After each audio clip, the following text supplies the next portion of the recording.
오늘 함께 나누실 하나님의 말씀은 누가복음 14장 25절부터 33절에 있는 말씀입니다. 누가복음 14장 25절부터 33절에 있는 말씀을 제가 읽고 하나님의 말씀을 나누겠습니다. 하나님의 말씀입니다.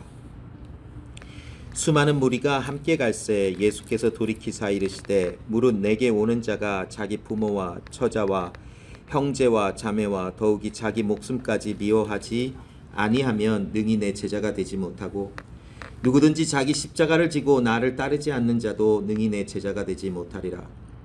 너희 중에 누가 망대를 세우고자 할진대 자기의 가진 것이 준공하기까지에 족할는지 먼저 앉아 그 비용을 계산하지 아니하겠느냐.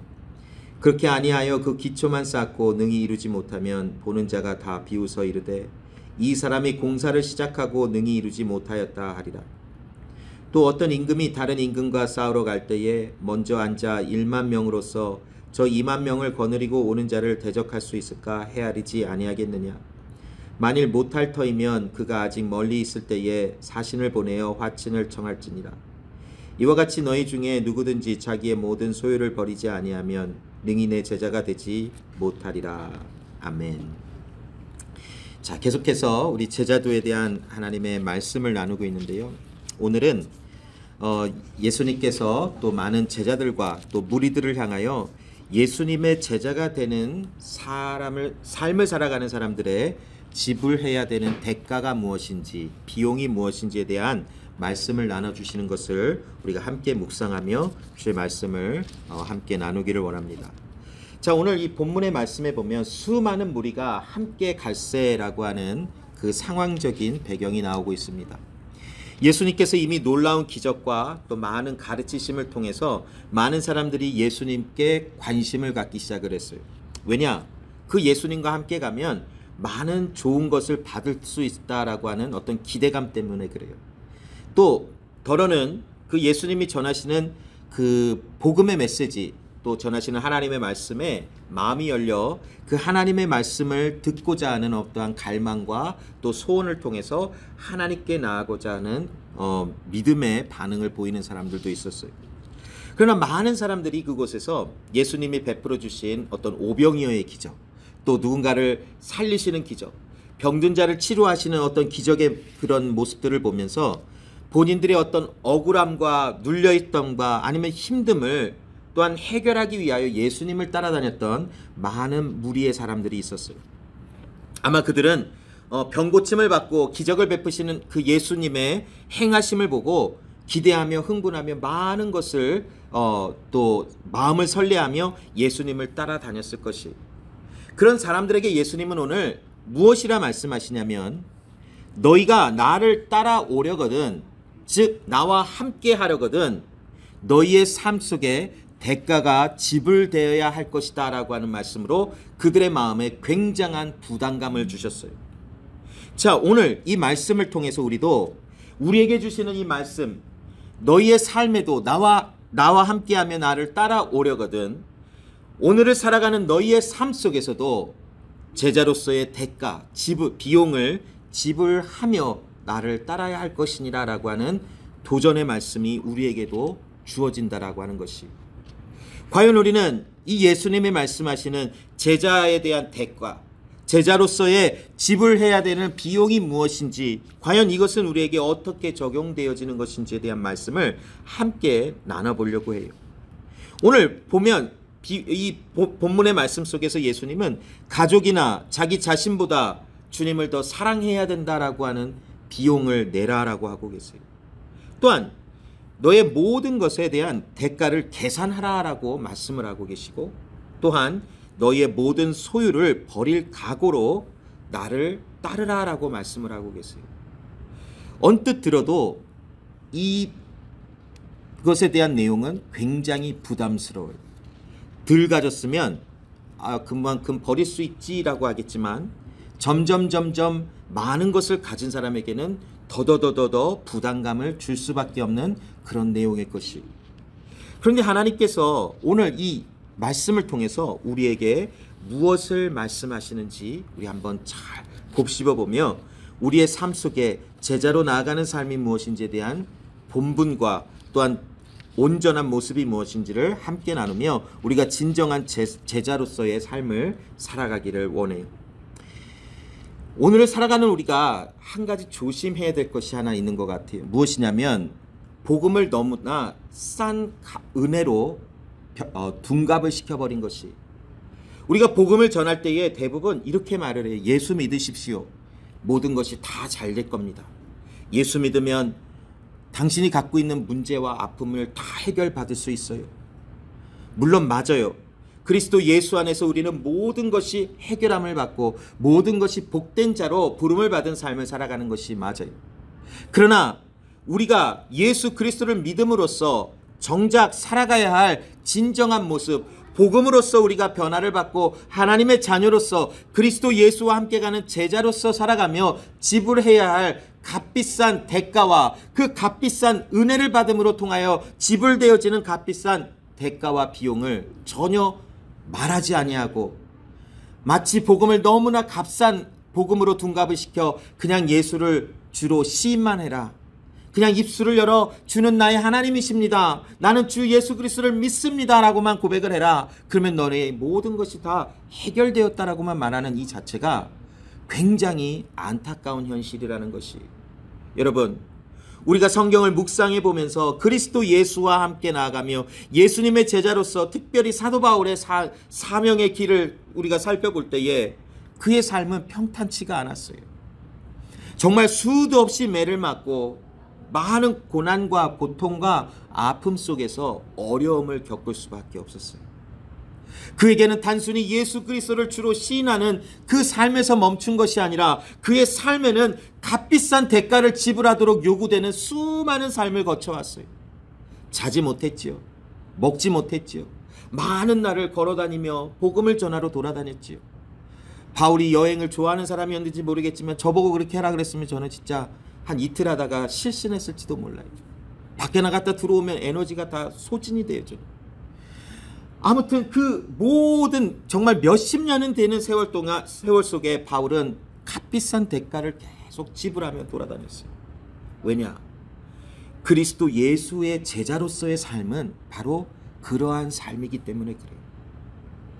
오늘 예수님은 따라오는 무리들에게 너희가 나를 진정 따라오려거든 너희가 진정 나의 제자라면 너희는 너의 모든 것을, 모든 우선순위를 나에게 두어야 한다라는 것을 말하고 있어요.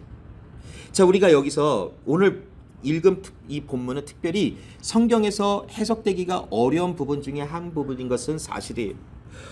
이 말씀을 그냥 그대로 고지 들으면 부모를 미워하고 형제를 미워하고 너 자신을 미워하라라는 말로 들려질 수 있어요. 근데 우리가 이 말씀이 왜 전해졌는지에 대한 배경을 조금 이해를 하면 이것은 어쩌면 간단히 해결될 수도 있는 그런 이슈일 수 있어요. 자, 1세기 예수님이 말씀을 전하셨을 때 당시의 문화적인 배경은 어떠했냐면, 아마 한 몇 주 전에도 이 말씀을 나눈 기억이 제가 살짝 드는데, 나의 정체성은 우리의 가정에서, 가문에서 찾을 수 있어요. 아버지의 직업이 나의 직업이 되고 우리 집안이 뭐 하는 집안이다라고 하는 것에서 나의 정체성과 나의 가치가 설정이 돼요. 아버지가 목수였으면 아들도 목수일 가능성이 굉장히 높아요. 그리고 아버지가 어떤 고기 다루는 일을 했다면 그 자녀들도 고기를 다뤄서 생계를 유지하는 일이 굉장히 비일비재하게 일어났던 시대였었어요. 그래서 아버지의 직업, 즉 그 아버지의 모든 그런 가문의 가정에 일어나는 모든 일들이 마치 나의 정체성, 나의 나됨과 똑같은 일이었었어요. 그리고 나의 어떤 생계수단과 또 살아갈 수 있는 어떤 리소스를 어디서부터 얻었는가? 그것은 바로 가정, 가족, 가문에서 얻을 수 있었어요. 그것이 바로 1세기를 살아갔던, 또 이전에 살아갔던 많은 유대인들과 그 고대 근동 지방의 사람들의 어떤 생활 풍습과 모습이었었어요. 아마도 이것은 단순히 그 이스라엘이나 그 고대 근동 지역에 국한되었던 모습은 아니었던 것 같아요. 옛날 우리 조선시대 아니면 삼국시대 그 위를 더 거쳐서 올라가 보면 왕으로 태어나면 그냥 계속 왕의 집안에서 살아가고, 종으로 태어나면 종의 집안에서 계속 살아가고, 어떤 선비의 집, 장수의 집, 뭐 어떤 대장장이 많이 있잖아요. 각자의 직업에서 태어난 자녀들이 그 가문의 업을 이어받으며 살아가는 모습은 아마도 모든 전 세계적으로 나타났던 현상 중에 하나인 것 같아요. 그러나 오늘을 살아가는 우리는 아버지가 어떤 직업을 가졌다 해서 자녀가 반드시 그 직업을 갖는 것은 아니지요. 또한 특별히 미국에서 살아가며 물론 어마어마한 재산을 가지신 분들은 가족들에게 상속을 하며 그 가족 대대로 많은 부를 누리며 살아가는 어떤 그걸 누리지만, 또 대부분 평범한 삶을 살아가는 집안들은 부모와 자식들의 어떤 그 인컴 소스나 리소스 자체가 어느 정도 분리가 되어 있는 것도 사실인 것이. 그러나 이 당시 예수님께서 말씀을 전하실 당시에는 이러한 것이 굉장히 분명하게 드러났던 시대적인 특징이 있었어요. 아버지 집을 떠난다라는 것은 마치 무엇과도 같았냐면 오늘날 우리가 직장을 잃어버리거나 아니면 살아갈 수 있는 생계를 잃어버리는 것과 동일한 모습이었다는 것이. 그런데 예수님께서는 오늘 예수님을 따라오는 많은 무리들에게 나를 따라오려거든 너희가 가치관을 두고 가장 값을 두고 있는 것에서 벗어나라 라고 말씀을 하세요. 이것은 단순히 너희의 그 인컴 소스를 버려라, 아니면 너의 모습을 무시하라, 미워하라, 아니면 가족들 간의 관계를 끊어버리라 라고 하는 말에서 주는 것이 아니라, 그 가족이라고 하는 부모와 형제와 너 자신이 가리키고 있는 어떤 상징하는 것에서부터 멀리 서라라고 하는 말씀이, 그것이 무엇이냐? 바로 내가 내 삶의 주인 되는 것이. 여러분, 하나님께서 이스라엘 백성들에게 너희가 광야 40년을 지내고 가나안으로 들어갔을 때에 너희가 배불리 먹고 손으로 짓지 아니하는 집을 얻고 많은 풍요를 누릴 때 조심하라라고 말씀을 하세요. 왜 그러셨을까요? 한번 저는 그것을 곰곰이 생각을 해봤어요. 왜 하나님께서 그토록 엄청난 일을 통해서 이스라엘 백성들에게 살아계심을 보여주셨는데, 그 모든 것을 경험한 이스라엘 백성들은 물론 한 세대가 가고 다음 세대가 왔다 할지라도 그 전 부모님의 세대가 겪었던 많은 엄청난 일들에 대한 것을 들을 수 있었을 것이에요. 그러함에도 왜 그들은 하나님을 저버렸을까라고 하는 것이. 자, 우리가 그 먼 이전에 일어났던 일을, 또 그 이스라엘 사람들의 삶을 살펴보기 이전에 우리의 삶으로 한번 돌아가 볼게요. 우리가 살다 보면 이제 아주 어려울 때를 거쳐서 어느 정도 먹고 살만할 때가 이를 때가 있어요. 그럴 때에 우리의 마음의 상태를 살펴보면 하나님을 많이 필요로 하지 아니하는 모습은 너도 알고 나도 알고 모두가 알게 되어져요. 왜냐? 그게 사람의 어쩌면 그냥 본능에 속해져 있는 것 같아요. 희한하게 많은 것이 충족이 되어지고 채워지면 채워질수록 사람이 느긋해지고 여유로워지는데, 그 여유로워짐이 하나님과 우리 사이에도 적용이 되어져 버리는 일이 너무나 많다라는 거예요. 근데 여러분, 그러다가 우리의 삶이 어려움이 오고 힘듦이 올 때는 어떻게 해야 돼요? 그런 여유로움이 다 사라지고 하나님께 계속 바짝바짝 엎드려 주께로 나아가는 모습을 발견하지 않을까요? 이스라엘 백성의 삶에도 끊임없이 그러한 일들은 일어났어요. 특별히 사사시대를 살아갈 때에 많은 이스라엘 사람들이 풍요로움을 누리고 많은 것이 잘 될 때에는 자기 마음대로 살아가요. 그러다가 이방 나라를 들어서 이스라엘을 치시고 그들을 훈련시키실 때에 하나님께로 돌아가서 하나님 우리를 살려달라고 하는 수많은 이스라엘 사람들의 간곡함과 간절함을 우리는 볼 수 있어요. 이처럼 우리가 그리스도 예수를 믿고 살아간다라고 하는 이 삶 속에서 하나님이 우리의 삶의 주인이고 하나님을 의지하는 것, 하나님이 우리의 삶의 주인 되심에 대한 것이 흐트러진다면 무엇이 우리의 삶을 방향성을 바꾸는가? 바로 우리가 무엇을 갖고 있는가 안 갖고 있는가에 따라서 방향성이 마구 흔들리더라고요. 하나님은 우리에게 가난하게 살라고 말씀하시는 것도 아니에요. 모든 것을 잃어버리고 아주 불쌍하고 궁색하게 살으라라고 말씀하시는 것도 아니에요. 그러나 무엇을 말씀하시는가? 우리의 삶의 주인인 누군지를 알으라는 것이, 우리의 삶의 모든 것이 누구에게로부터 왔다라는 것을 알라라고 말씀을 하세요. 그런데 신기하게도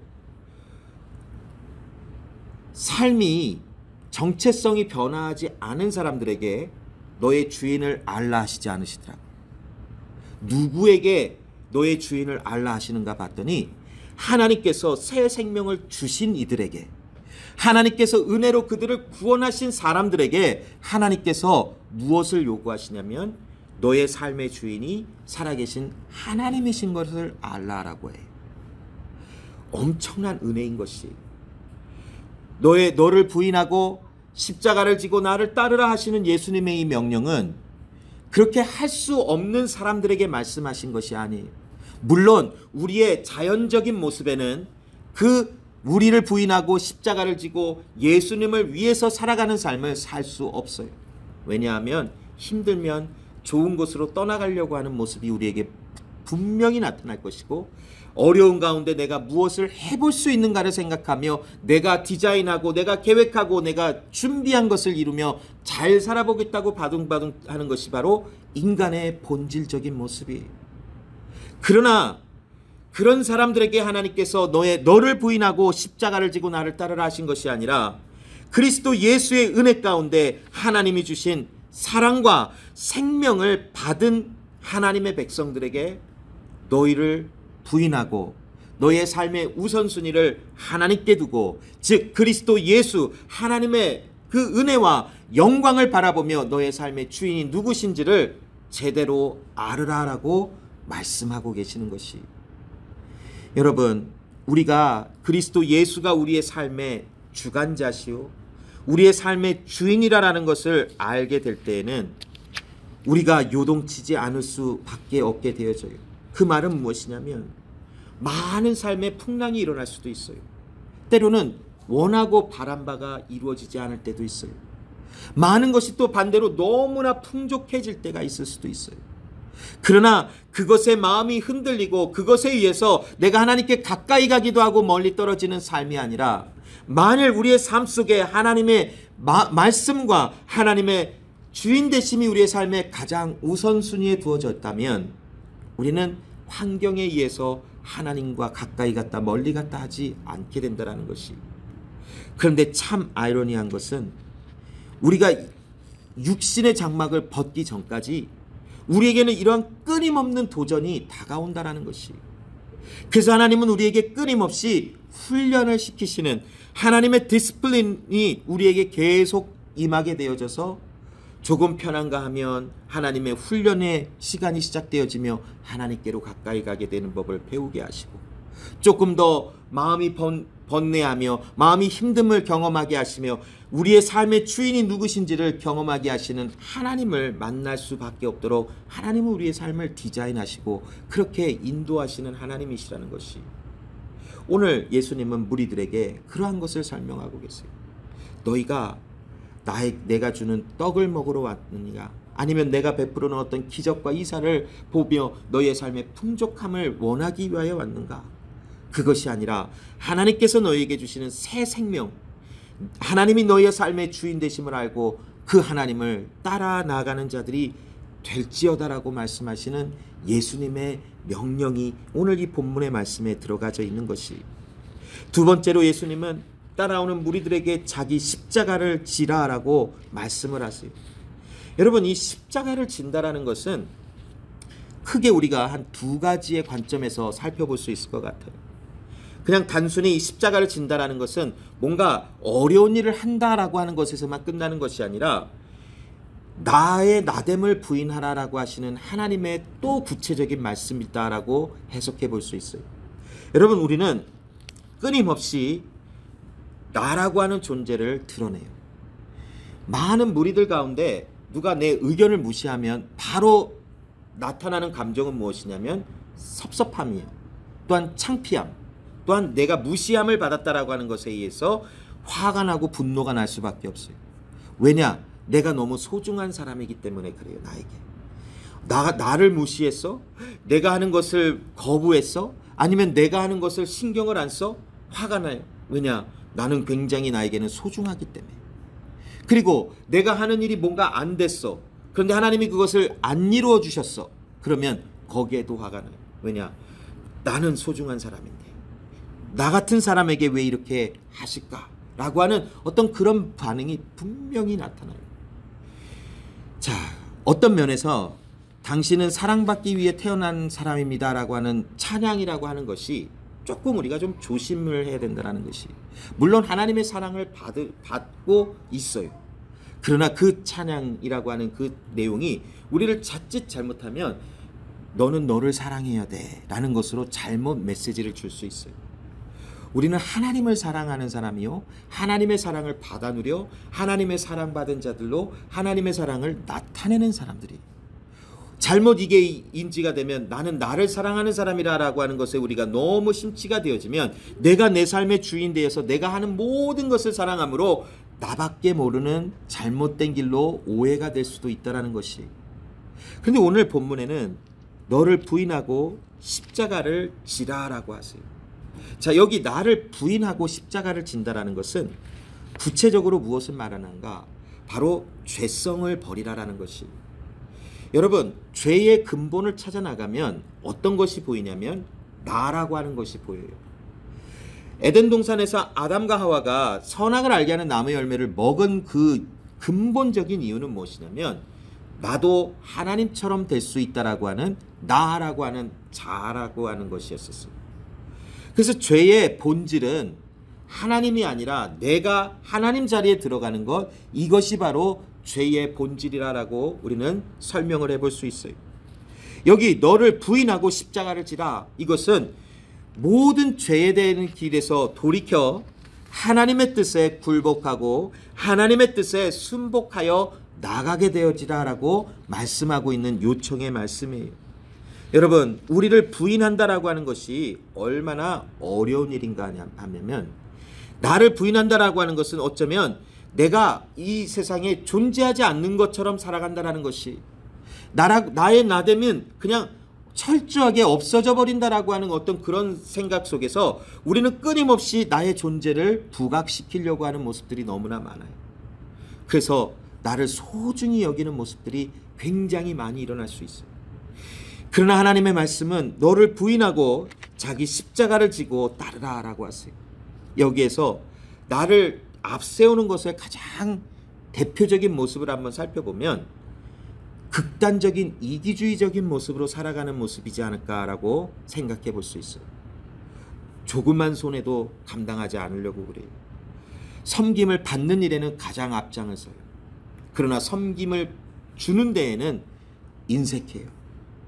또한 내 의견, 내 모든 것, 내 것이 앞장 세워질 때는 굉장히 기뻐요. 그러나 내 것이라고 하는 나라고 하는 존재가 감춰지거나 없어지는 모습에는 굉장히 슬퍼해요. 그리고 누군가와 나를 비교해 가면서 저 사람보다 내가 낫다라고 하는 것을 끊임없이 우리는 드러내려고 하는 습성들과 모습들이 우리에게는 있다라는 것이. 또한 하나님의 말씀과 내 주관이 부딪힐 때에 분명히 하나님의 말씀에 누군가를 용서하며 하나님의 말씀으로 사랑하라라고 하는 마음이 주어졌음에도 나의 나됨을 버리지 않는 모습들이 있어요. 왜냐? 억울하기 때문에 그래요. 분명히 생각했을 때 내가 저 사람보다는 낫고 저 사람이 나보다 더 심각한 잘못을 저질렀는데 내가 왜 저 사람을 용서하고 사랑을 하고 감싸주어야 하는가? 거기에서 나를 굽히지 아니하는 모습들이 있어요. 그러나 자기를 부인한다라고 하는 것은 그러한 하나님의 말씀의 기준 앞에서 나를 놓는 거예요. 그리스도 예수의 말씀에 순복되어지는 것이. 갈라디아서 2장 20절의 말씀에 보면 내가 그리스도 예수와 함께 십자가에 못 박혔대요. 그 말은 무엇이냐면 나의 나됨이 십자가에 못 박혀 이제 죄의 노예로 살아갔던 나의 모든 나라고 하는 자연적인 존재는 십자가 위에서 죽었다라는 것을 말씀하고 계세요. 이제는 그리스도 예수와 함께 살아나 그리스도 예수의 생명 안에서 우리는 육체 가운데 살아갈 때 예수님을 믿는 믿음 안에서 살아가는 것이다 라고 고백하는 사도 바울의 고백이 있어요. 그 고백은 무엇이냐면 이제 나의 옛사람은 십자가 위에서 예수님과 함께 소멸이 되었고 이제는 그리스도 예수 안에서 새로운 피조물로서 하나님의 말씀에 철저하게 순복되어지는 삶을 살아가는 것이 바로 제자된 그리스도 예수의 사람이다라는 것을 고백하는 사도 바울의 말씀이에요. 여러분, 우리가 예수 그리스도를 따라 나가는 삶은 나의 나됨 가지고는 절대로 불가능해요. 자기 사랑에서 멀리하라 인정할 수 없어요. 왜냐, 내가 너무나 소중한데 버릴 수 없다라는 것이. 그러나 우리는 이미 그리스도 예수 안에서 새 생명을 받은 사람이기에 죄와 싸우되 피 흘리기까지 저항하는 모습까지 나아가는 우리의 삶을 발견할 수 있는 것이. 끊임없이 우리는 나를 앞세우라라고 말씀하지만 끊임없이 우리는 그리스도 예수 안에서 하나님의 말씀에 순복되어지고 희생과 손해를 기꺼이 감수하는 삶을 살아가야 하는 것이 바로 우리의 본질적인 그리스도 예수의 제자라면 살아가야 할 삶의 모습이라는 것이. 그러나 그것이 굉장히 손해가 되어지고 굉장히 어리석은 모습처럼 보여질 수밖에 없어요. 왜냐? 세상의 기준은 그렇지 않기 때문에 그래요. 그러나 우리가 예수 그리스도의 제자로서 살아간다면 그 하나님의 말씀을 의지하며 내가 아니라 그리스도 예수께서 살아가시는 것을 믿음으로 바라보며 살아가는 모습이 온전한 모습이라는 것을 예수님이 말씀하고 계세요. 자, 세 번째 나눠볼 것은 무엇이냐면 대가를 미리 계산해보라 라고 말씀하시는 예수님의 비유에 대한 말씀이 있어요. 이 말씀은 좀 이해하기가 어쩌면 굉장히 복잡한 것 같기도 해요. 자, 어떤 사람이 망대를 짓는데 얼마가 들어갈지 얼마나 많은 재물이 들어갈지 먼저 계산하고 짓지 않겠느냐. 만약 그것을 계산하지 않고 짓는다면 만약 짓다가 그 어떤 그 재정이나 물질이 부족해서 중단하게 되어진다 하여 기초만 쌓고 능히 이루지 못하면 많은 사람들이 비웃는 일이 일어나지 않겠느냐라고 하는 어떤 비유의 말씀을 주세요. 또 두 번째로 어떤 임금이 다른 임금과 싸우러 갈 때에 먼저 앉아 1만 명으로 이 임금에게는 1만 명의 군인이 있었는데 전쟁을 하는 다른 임금에게는 2만 명의 군인이 있다 하면 먼저 그것을 헤아려 보고 저쪽이 이길 수 있는 승산이 더 많으니 우리는 거기에 가서 화친의 조약을 좀 맺어서 이 싸움을 피하는 것을 계산해 보지 않겠는가 라고 하는 말씀을 하시며 뒤이어서 이와 같이 너희 중에 누구든지 자기의 모든 소유를 버리지 아니하면 능히 내 제자가 되지 못하리라 라고 하는 조금 알아듣기 힘든 어떤 비유의 말씀들, 연관성이 조금 없는 것 같은 그런 비유에 대한 말씀을 주고 계세요.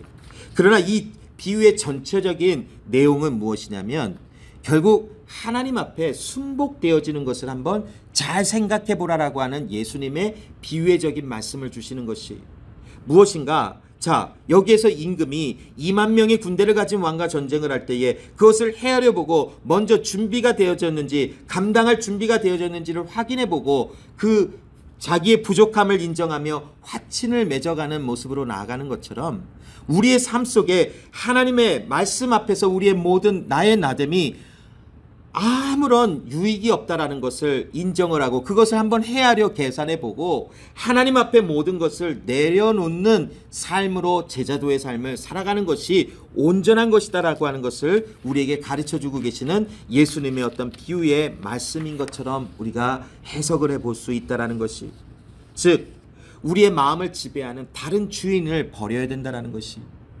내가 우리의 마음에 나의 삶의 주인이 된다라고 하는 것은 성경은 끊임없이 우리에게 그것을 이야기를 하고 계세요. 그러나 어떻게 하면 우리의 마음속에 다른 하나님이 아닌 다른 주인을 버릴 수 있는 것인가? 그것은 우리의 자연적인 모습으로는 절대로 행할 수가 없어요. 그러나 하나님께서 우리에게 이미 하나님의 주권 아래 우리를 두게 하시고 우리를 그리스도 예수 안에서 온전케 하시기 위하여 우리를 택하사 하나님의 자녀로 불러내셨기 때문에 그 은혜로 말미암아 이제는 우리의 모든 우선순위가 하나님께 드려지도록 우리의 길을 인도하고 계신다라는 것이. 그런데 문제는 무엇이냐면 그러한 은혜의 초청에 들어가져 있는 우리의 삶 속에도 끊임없이 다가오는 도전이 있어요. 무엇이냐면 하나님과의 관계가 조금 느슨해져 간다라는 것이. 무엇을 해도 감동이 없어요. 기도를 해도 간절함도 사라진 지 오래고, 말씀 앞에 반응도 되어지지 아니하고, 말씀을 묵상하며 말씀을 사모하는 어떠한 간절함도 이미 사라져 버릴 것 같은 우리의 그런 현실을 맞닿을 수밖에 없는 것이 우리의 살아가는 실질적으로 일어나는 일들인 것이. 그래서 하나님은 우리의 삶 속에 무엇을 준비를 하셨나? 참 맞다 보기 싫은 고통이라는 것을 준비를 하셨더라고요. 고통과 아픔 속에서 자기 십자가를 지고 나가는 모습을 통하여 끊임없이 하나님은 하나님께로 돌아가도록 우리의 마음을 다듬어 주시더라고요. 왜냐? 그렇게 해야만 살아나니까. 여러분, 우리의 몸을 생각해 보면 왜 고통이 있을까요? 조심하라는 거예요. 배가 아파요. 왜 아플까? 원인을 봤더니 어떤 병이 있어요. 그럼 그 고통 때문에 병을 치료를 받으려고 몸부림을 치잖아요. 고통이 없었다면 그 질병이 너무나 많이 진전이 돼서 더 이상 생명을 유지할 수 없는 데까지 가버렸다면 그 사람에게는 아무런 소망이 없는 거예요. 그러나 고통이라는 것이 주어져서 그 삶 속에 고통으로 말미암아 정리해야 될 것, 하지 말아야 할 것, 개선되어야 할 것을 고쳐나가면서 그 사람이 건강해지잖아요. 그거와 같이 하나님은 우리의 삶에도 우리를 미워해서 힘들게 하시기 위하여, 하나님은 못된 하나님이시기 때문에 십자가를 지라라는 것이 아니었었어요. 십자가를 지라라는 것은 하나님께서 고통의 안전장치를 우리의 삶에 두시사 그것을 지고 때로는 고통과 아픔 속에서도 하나님이 누구신지를 경험하며 주께로 돌아오게 되어지는 건강한 하나님과 우리 사이의 관계를 회복시키시기 위한 하나님의 은혜의 복이라고 하는 것으로 우리는 그 고통을 이해할 수 있어야 된다는 것이. 고통 자체는 하나님이 기뻐하시는 것은 아니에요. 그러나 그 고통이라는 것을 통하여 우리의 삶이 개혁이 되어지고 돌이키게 되어지는 놀라운 하나님의 은혜를 주신 것은 우리가 놓치지 말아야 된다는 것이. 고통이라고 하는 것을 우리가 생각해 볼 때에 때로는 어마어마한 큰 고통이 다가올 수도 있어요. 그러나 하나님은 우리의 마음속에 끊임없이 고통이라고 하는 것을 허락하시는 모습 속에 아무 일이 일어나지도 않았어요. 그런데 갑자기 걱정이 되고 두려움이 생기고 고민이 생겨나는 일들이 있어요. 왜 그럴까요? 하나님이 부르시는 그 부름에 은혜의 자리로 나오게 하시는 하나님의 섭리라는 것이. 아직 일어나지도 않았어요, 일이. 근데 우리는 이미 걱정을 앞세워 막 내 무거운 십자가를 지고 막 거의 죽을 상을 하며 거의 죽게 생겼다라고 막 난리를 치잖아요. 하나님은 그거를 기뻐하시는 것이 아니라 그냥 그것을 은혜라고 하나님은 주시는 것이. 그 과정을 통해서 우리는 조금씩 하나님을 바라보게 되어지는 것이. 자, 오늘도 우리는 그리스도 예수의 제자들로 부름을 받고 주님이 베풀어 주시는 어떤 그 놀라운 기적을 바라보며 나의 삶의 편안함과 안락함을 바라보며 주님의 제자가 되겠습니다 하고 나아가는 삶이 아니라는 것이. 고통과 아픔과 나를 부인함이 힘듦으로 다가오는 제자의 삶이라도 그것이 주께서 주신 은혜에 반응되어지는 나의 삶의 본질이라면 우리는 그 십자가의 고통과 아픔과 나를 부인하는 쓰디쓴 아픔을 통과하면서라도 주님을 따라 나가는 제자들로서의 삶을 살아가는 것이 맞다라는 것이. 그러므로 여러분, 기도할 수 있을 때 기도하세요. 말씀으로 돌아갈 수 있을 때 말씀으로 돌아가세요. 가만히 그냥 이 느낌이 오고 있는데 그냥 냅둔다. 그럼 나중에 일이 더 다이내믹한 것을 경험을 해야 될 수도 있을지도 몰라요. 그러나 지금 오늘이 하나님이 주시는 은혜의 자리라는 것을 항상 기억하세요. 때로는 하기 싫어요. 기도하기 싫어요. 말씀 보기 싫어요. 하나님을 찾고 싶지 않을 때도 있어요. 그러나 그때에 여러분의 몸을 쳐서 주의 말씀에 복종시키는 것으로 몸부림을 치세요.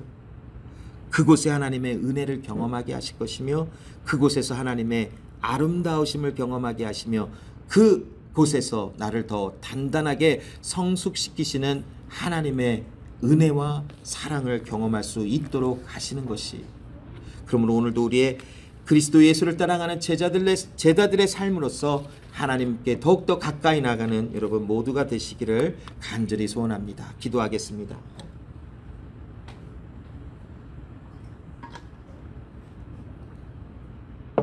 하나님 아버지 감사합니다.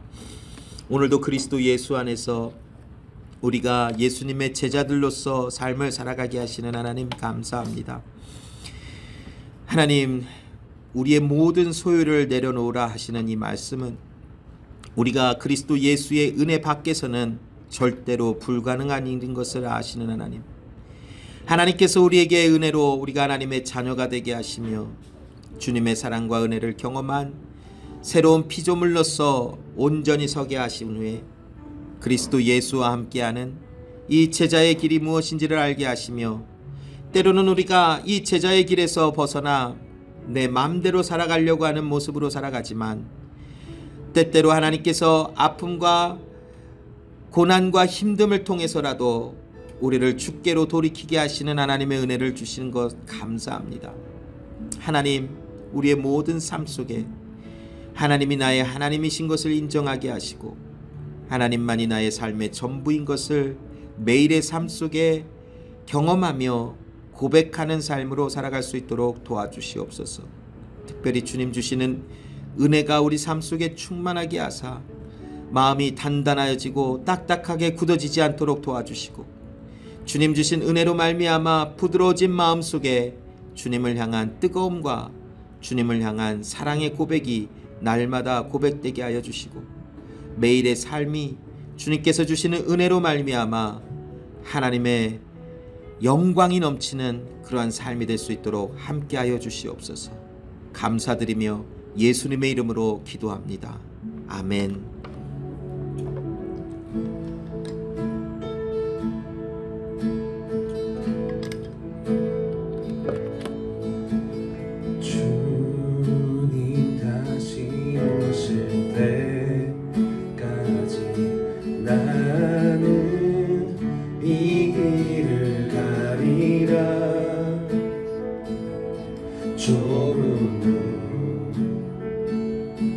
좁은 길 나의 십자가 지고 나의 가는 이 길 끝에서 나는 주님을 보리라. 영광의 내 주님 나를 맞아주시니 주님 다시 오실 때까지 나는 일어나 달려가리라. 주의 영광 온 땅 덮을 때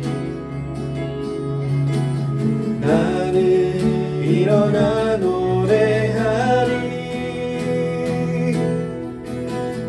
내 사모하는 주님 온 세상 구주시라. 내 사모하는 주님 영광의 왕이시라. 주님 다시 오실 때까지 주님 다시 오실 때까지 나는 일어나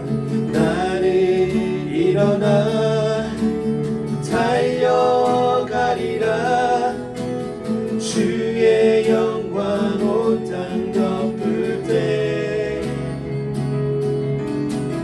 나는 일어나 노래하리.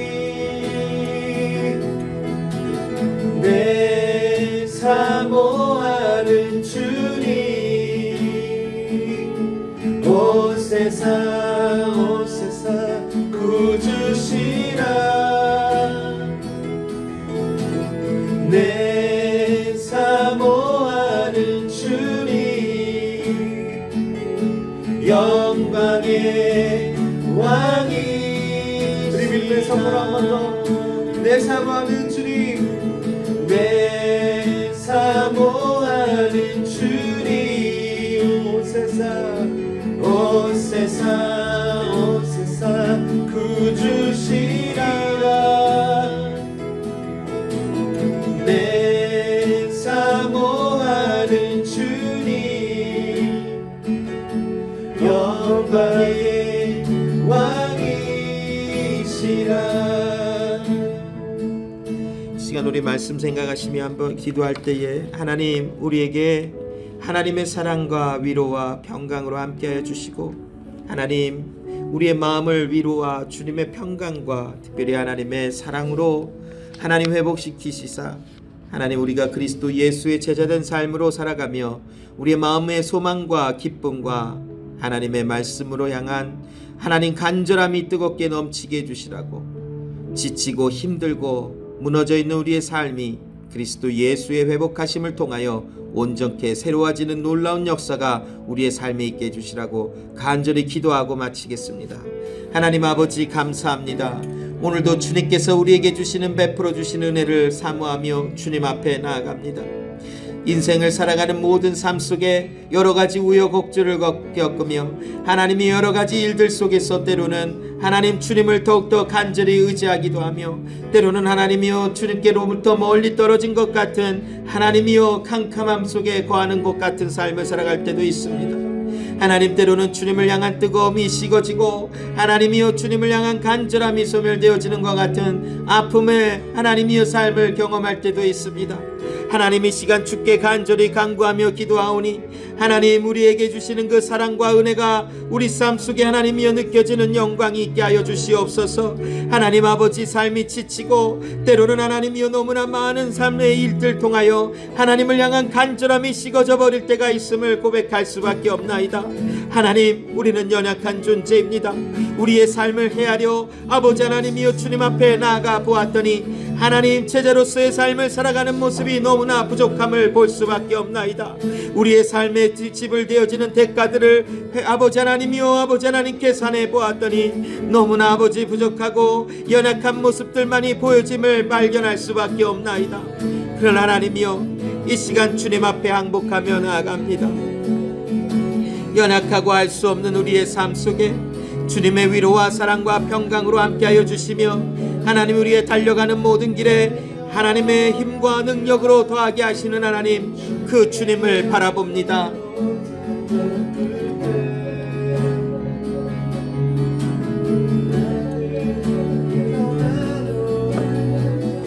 하나님 아버지 새 힘을 허락하시옵소서. 하나님 주시는 능력과 은혜로 하나님의 능력이 우리와 함께 하시며 능히 우리의 삶 속에 하나님 그리스도 예수의 제자로서의 삶을 살아가게 하시옵소서. 오 하나님 아버지 주님의 영광과 하나님의 기쁘심이 하나님 주님의 아름다우심이 우리의 삶 속에 있게 하시옵소서. 아버지 함께 하시옵소서. 주님 붙드시옵소서. 하나님 함께 하시옵소서. 달려가리라 주의 영광 온 땅 가득 나는 일어나 노래하리 내 사모하는 주님 온 세상 구주시라 내 사모하는 주님 영광의 왕이시라. 하나님 아버지 우리를 절대로 버리지 아니하시는 하나님, 우리를 끝없이 사랑하시며 오늘도 우리에게 주님의 그 아름다우심과 그 영광의 은혜를 베풀어 주시는 하나님 감사합니다. 삶을 살아갈 때에 하나님 지치고 넘어져 아파하며 쓰러질 때도 있고 또 여러 가지 일들을 경험하며 하나님께로부터 마음이 떠나는 일을 경험할 때도 있습니다. 그러나 하나님, 신실하신 하나님은 우리를 버리지 아니하시고 오늘도 우리의 마음에 하나님의 은혜를 베풀어 주시사 우리로 하여금 어두운 가운데서 일어나게 하시사 하나님이 부르신 그 부름을 향하여 달려나가며 하나님 힘없는 다리에 힘으로 새 힘으로 함께 하시며 저는 다리가 온전하여지게 하시는 하나님의 은혜를 베풀어 주심을 아나이다. 하나님, 우리 마음에 주의 생명이 있으므로 하나님 우리의 마음의 새로워짐을 다시 한번 또한 경험하게 하여 주시고 하나님 베풀어 주시는 영광의 빛이 우리의 삶 속에 있음을 기억하며 경험하는 우리의 삶이 되게 하여 주사 하나님, 어떤 상황 속에서도 뜨겁게 주님을 사랑하며 뜨겁게 주님을 의지하며 생동감이 넘치는 삶으로 나아가게 하여 주시옵소서. 주님과 함께하는 제자의 길은 하나님 피곤하고 어려움이 있을 수밖에 없습니다. 고난과 힘듦이 있을 수밖에 없습니다. 그러나 그 길에 주께서 나와 함께 하시니 그 길은 나에게 아름다운 길이며 복된 길이며 감사가 넘치는 길임을 기억하게 하여 주사 하나님, 주님의 부르신 그 제자로서의 삶을 살아가며 예수님의 향기를 마음껏 나타내는 그러한 삶이 우리 가정 안에서도 일어나게 하시고 교회 안에서도 일어나게 하시고 일터에서도 일어나는 놀라운 역사가 우리의 삶 속에 있게 하여 주시옵소서. 어디에서든 어디에 가든 내가 하나님의 자녀임을 하나님 부인할 수 없고 또한 취소될 수 없는 것이며 소멸될 수 없는 것임을 고백합니다. 주께서 우리와 함께 하시니 그 주님과 함께 이 영광의 길을 걸어갈 때에 우리의 발걸음에 새힘과 샘이 넘쳐날 수 있도록 도와주시옵소서.